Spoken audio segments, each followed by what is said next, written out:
And that today, there is clearly nothing correctional about the Nigerian Correctional Service. The system is completely flawed. And I have had cause to say that the Correctional Service in Nigeria requires fundamental reforms. Nearly everything Fisayo has said is the truth. I can confirm to you that yes, there are what they call special cells. When I was in the prison, they put me in the so-called special cell, right? And 50,000 was collected for that. I mean, I'm confirming to you, so I'm not telling you. These are things that I have said publicly. I'm not telling you what I was told. I'm telling you my own experience. 50,000 for 2 weeks. And they insisted that, oh, you cannot stay in the general cell. You know, you are VIP. You know, you are this, you are that. So, and guess what? The so-called VIP cell, there's nothing VIP about it. The condition there is not even nothing. But at least in comparison to the other places, maybe some relative, you know, better than the cell that I would have ordinarily stayed. But that VIP cell is inside the premises of the prison. It's not outside. So the truth is that in the prison you have to buy space as an inmate. I paid for lights. You know, they don't even. In fact, for about almost the entire period I was in Uyo Correctional, Custodial Center, because I spent 2 weeks in Ikot, 2 weeks in Uyo. We did not have electricity supply. Inmates were the ones who paid for their own kerosene, and they used lantern. I paid 1,000 for kerosene, and guess what? It is the water that are selling the kerosene. Everything in the prison is paid for. The food that inmates are served, you will not save your dog. The gari is not only bad, it is, I mean, it is despicable. If you see the food, so I didn't eat the so-called food there. I did not drink their water for the 1 month. I was on self-feeding. The system allows you to apply for self-feeding. I mean, if I had eaten what they said, I'm not sure I would have come out alive. Self-feeding, if you write a letter to the prison to say, I want to take responsibility for my own feeding. Okay. So you now nominate either your relative, your spouse, or whoever to be the one to be bringing food for you. Pay for that privilege. No, for the self-feeding, you don't have to pay. You just simply need to apply and then nominate someone to bring food for you. Because the food they are selling, giving to inmates, is ridiculous. So inmates now have to devise internal way of, concocting whatever they are served to make it, possible to swallow, not to eat. Inmates don't eat, they swallow. I'm trying to make that distinction. Because if you say they are eating, it's not food that they are served. And this is something I have said repeatedly. In fact, the correctional service in Nigeria is so bad. The day I arrived in Ikot on the 27th of July, an inmate had died the previous day. The day I was leaving, an inmate had died. The day I arrived with you, an inmate had died. Like it was as if the death in the correctional service is so rampant. The healthcare is nothing to write home about. This is not limited to the correctional service that I was, the custodial center. It's a national thing. What Fisayo is telling you is not a lie. When you see how inmates are sleeping, the point he did not make is that you have to pay for the space. And this space you are paying for is to allow you to sleep properly. So there are inmates that, I'm telling you, there are inmates that have to stand. That I'm telling you that they may not even have the space like to even squeeze themselves. It is so congested, it is so diabolical. The hygiene is zero, the water is nothing to write home about, the feeding. So I used to tell these NGOs that go to prison to donate food, you are wasting your time. If you want to go to these custodial centers to donate food items, donate on used clothes or whatever, be sure that you are there when those things are distributed to inmates. Okay, because they never get to the purpose. The correctional officers, many of them are also prisoners. There is that. The only distinction is the uniform. They are grossly underpaid. I don't know if you are aware. They are grossly underpaid. Their welfare is nothing to write home about. So they struggle with the food. In fact, when I was for the 1 month I was there, I had food in excess. I mean, people were bringing all sorts of things for me. It is not only prisoners who were struggling for the food, even the correctional officers. Yes. So the system has completely collapsed. And guess what?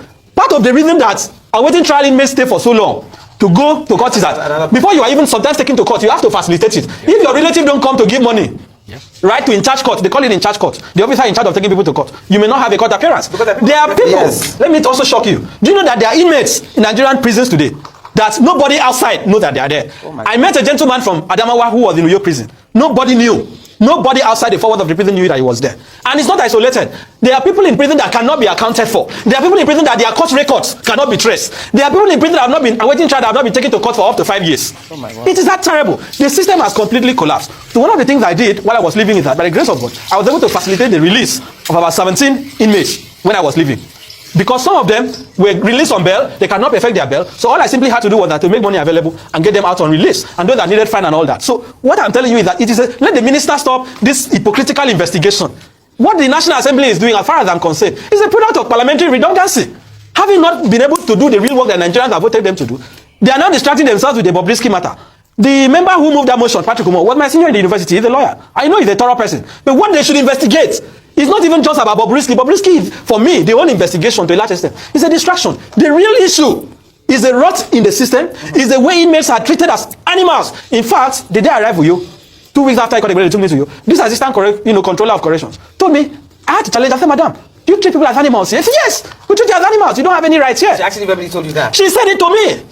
Of course, at that time, maybe she had not known who she was speaking to. But she said it, this woman said it to me, here we treat you as animals. Inmates don't have any rights. in the prisons. They have no rights. And it pains me because you will literally die. In fact, there was a gentleman who in Ikotegbene had an accident. His legs was seriously fractured.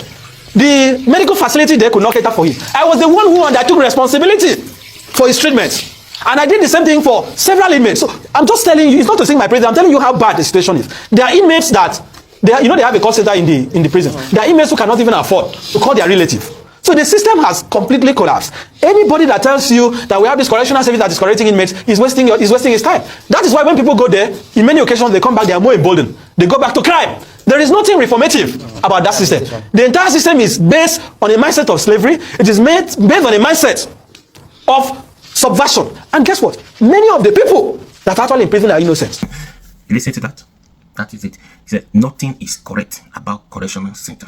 Everything is just a sham. It's just the system is fraud on itself. It's corrupt. They should not even bother investigating Bobrisky matter because it is true. So what more evidence did these people want to give? Saying it is a lie. Bobrisky spent time in prison. Bobrisky did not go to a private apartment. You listen to this one and the other video that posted, the two of them. It's the same thing. Both of them been to that place, went to prison, and they are giving their own experience, what happened to them, what they saw, not what people told them. This is what is going on in the prison.